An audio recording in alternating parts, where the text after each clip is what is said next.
آزادی کی 7.5 دہائیوں کے بعد بھی غذائی تحفظ اور صحت مند زندگی کا حصول ہماری قوم کے لاتعداد شہریوں کے لیے ابھی تک ایک خواب ہے۔ لاکھوں بچوں کی نشو و نما کو غذائی قلت کی وجہ سے نقصان پہنچا ہے اور ایسا انہیں اپنی پیدائش کے لمحے سے ہی برداشت کرنا پڑ رہا ہے۔ بھوک سے متعلق عالمی درجہ بندی یا ورلڈ ہنگر انڈیکس (WHI) ہماری قوم کے سنگین حالات کی عکاسی کرتی ہے اور مایوس کن صورتحال سے ہمیں آگاہ کرتی ہے۔ 2020 میں ہندوستان اس انڈیکس میں 94ویں نمبر پر تھا، لیکن آنے والے سالوں میں ہماری پوزیشن گر کر 101 تک پہنچ گئی، پھر مزید 107 تک پہنچ گئی۔ اس وقت ہندوستان تازہ ترین درجہ بندی میں 125 ممالک میں خود کو 111ویں نمبر پر دیکھ رہا ہے۔ اس انڈیکس پر پریشان کن اعداد و شمار 4 اہم اجزاء پر مبنی ہیں جو بھوک کے اثرات کی مختلف جہتوں کو سامنے لاتی ہیں۔ ان میں بچوں کو کم مقدار میں غذا کی فراہمی، بچوں کی سٹنٹنگ، بچوں کی بربادی اور بچوں کی اموات شامل ہیں۔ اس ناگوار حقیقت کے بالکل برعکس، مرکزی حکومت نے ورلڈ ہنگر انڈیکس کے نتائج کو یہ کہہ کر مسترد کیا ہے کہ اسے بھوک کی ناقص پڑتال کے طور پر لیبل کیا ہے، جو ہندوستان کی حقیقی صورتحال کو پیش نہیں کر رہا ہے۔ بہرحال اس کے باوجود 2016 سے 18 کے جامع قومی غذائیت کے سروے نے ایک ناخوشگوار انتباہ دیا تھا۔ خوراک کی کمی کا مسئلہ بہار، مدھیہ پردیش، اتر پردیش اور راجستھان کی حدود سے باہر تک پھیل گیا ہے۔ رپورٹ میں واضح طور پر اعلان کیا گیا ہے کہ 5 سال سے کم عمر کے بچوں میں غذائی قلت بڑھ رہی ہے، جو ہماری قوم کی مجموعی صحت کی سنگین تصویر کشی کر رہی ہے۔ Centre for science and environment کی طرف سے کی گئی حالیہ تحقیق سے پتہ چلا ہے کہ حیرت انگیز طور پر 71% ہندوستانی غذائی قلت سے دوچار ہیں۔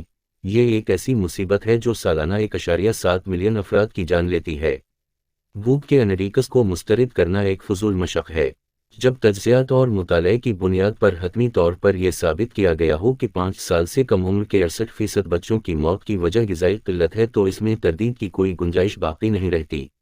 افسوس کی بات ہے کہ ملک میں بے شمار مائیں خون کی کمی کا شکار ہیں اور نوزائیدہ بچوں کی غذائی قلت بدستور معصوم جان لے رہی ہے۔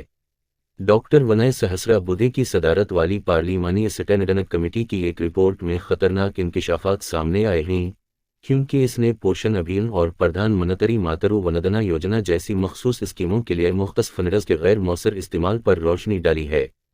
اس دل دہلا دینے والی سچائی کی گواہی دیتے ہوئے کہ ملک دیگر محاذوں پر تیزی سے ترقی کرنے کے باوجود شہری بھوک کی وجہ سے موت کا شکار ہو رہے ہیں، عدالت عظمی نے راشن کی اشیاء کی زیادہ سے زیادہ لوگوں میں تقسیم کی ہدایت کرنے کا سہارا لیا۔ ان پریشان کن نتائج اور ہماری قوم کے اندر سے مدد کی فوری پکار کو مد نظر رکھتے ہوئے یہ ضروری ہے کہ نظم و نسق میں موجود خلا کو فوری طور پر حل کیا جائے۔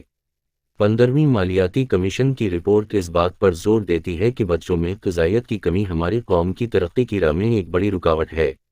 اس نقطہ نظر کی تکمیل کرتے ہوئے نیتی آیوگ نے تصدیق کی ہے کہ مناسب دودھ پلانے سے بچوں میں رکی ہوئی نشو و نما کے 60% مسائل کو ممکنہ طور پر دور کیا جا سکتا ہے۔ اس دعوے کی سچائی ناقابل تردید ہے، کیونکہ جب مائیں خود خون کی کمی کا شکار ہوں تو وہ قدرتی غذا کیسے فراہم کر سکتی ہیں؟ وہ ممالک جو اس بنیادی اصول کو سمجھتے ہیں اور اس پر یقین کے ساتھ عمل کرتے ہیں، وہ ہمیشہ متعدد محاذوں پر نمایاں پیش رفت کا مشاہدہ کرتے ہیں۔ نیپال ایک روشن مثال کے طور پر کھڑا ہے، جس نے اپنے اچھی طرح سے نافذ کردہ غذائیت کے منصوبوں اور نوزائیدہ بچوں اور دودھ پلانے والی ماں پر غیر متزلزل توجہ کی وجہ سے زچگی اور بچوں کی دیکھ بھال میں قابل ستائش پیش رفت حاصل کی ہے۔ بنگلہ دیش بھی تبدیلی کی ایک زبردست داستان پیش کرتا ہے۔ صرف 1/4 صدی پہلے اس نے کم وزن والے بچوں کی ایک بڑی تعداد کو پکڑ لیا۔ اس کے باوجود زچگی کی تعلیم کو ترجیح دینے، صحت کی دیکھ بھال، حفظان صحت کو فروغ دینے اور صحت کی دیکھ بھال کے مضبوط اقدامات کو نافذ کرنے سے ملک ایک قابل ذکر تبدیلی سے گزرا ہے۔ افسوس کی بات یہ ہے کہ ہمارے ملک میں یہ تفاوت ایک خطرناک تصویر پیش کرتی ہیں۔ ورلڈ ہنگر انڈیکس ہمیں متنبع کرتا ہے کہ 18.7% ہندوستانی بچے اپنے قد کے لحاظ سے کم وزنی ہیں۔ National family health survey (NFHS) اس مسئلے کی شدت کو واضح کرتا ہے۔ 19.3% لڑکے اور لڑکیاں اس زمرے میں آتے ہیں۔ مزید برآں، ہمارے ملک میں 35% سے زیادہ سٹنٹڈ بچے غذائیت کی کمی کے نتائج کو برداشت کرتے ہیں۔ اس بحران سے نمٹنے کے مرکز میں ملک بھر میں پھیلی 14 لاکھ آنگن واڑی سہولیات ہیں، جن کا کام تقریباً 10 کروڑ بچوں، شیرخوار بچوں اور دودھ پلانے والی ماں کو غذائیت فراہم کرنا ہے۔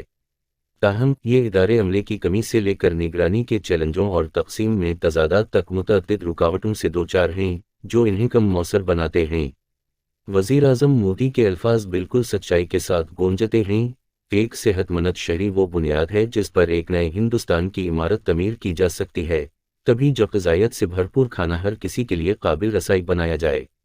اس لیے حکومتوں کو ٹھوس اقدامات کرنے چاہئیں۔ خوراک اور غذائیت کی اسکیموں کو غیر جانبداری سے نافذ کیا جانا چاہیے، جبکہ بدعنوانی میں ملوث افراد کو سخت نتائج کا سامنا کرنا چاہیے۔ ہماری قوم کی آنے والی نسل میں نشو و نما کی کمی واقعی ہمارے ملک کے مستقبل کو خطرے میں ڈال دے گی۔